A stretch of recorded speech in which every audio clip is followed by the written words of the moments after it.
to you today about a little thing we do called research. What that means is when we're not sure about something that we want to know more about, we look into it, right? So we often do those things through like a Google search.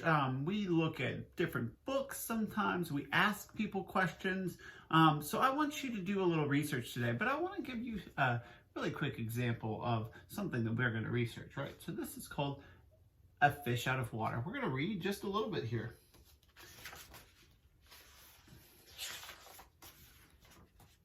This little fish, I said to Mr. Carp, I want him, I like him, and he likes me. I will call him Otto. Very well, said Mr. Carp. Now I will tell you how to feed him. Then Mr. Carp told me, when you feed a fish, never feed him a lot. So much and no more. Never more than a spot. Or something may happen. You never know what. Let's stop right here. Mr. Carp gave him some information. Gathering information is what we do when we're getting things to research. So we might go to a different spot to gather information. He's talking to a professional at a pet store. All right. Then I took Otto home and I gave him some food. I did not give him much, just one little spot. But this did not make Otto happy. He wanted more food. He had to have more and more and more and more. Poor Otto. He just had to have more. Oh, I knew that Mr. Carp had told me never feed him a lot. Never more than a spot or something may happen. You never know what, but I gave Otto all of the food in the box. Then something did happen. My little Otto began to grow. I saw him grow and grow and grow, and soon he was too big for his little fishbowl.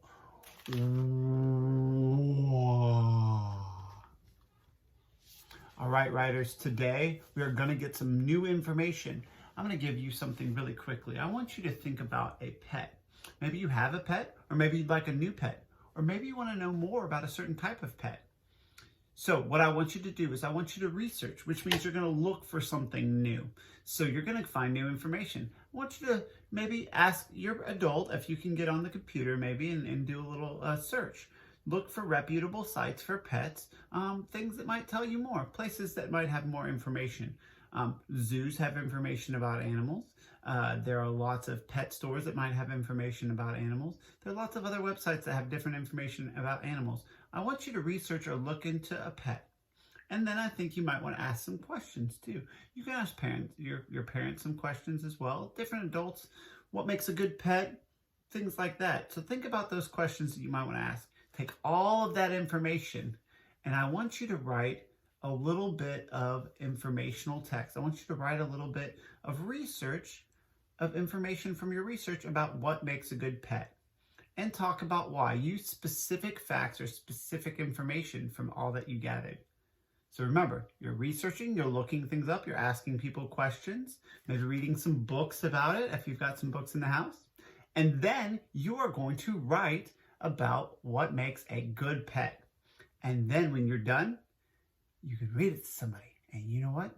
It's going to be amazing. Remember, use the information that you found to fuel your writing. Ready, set, write.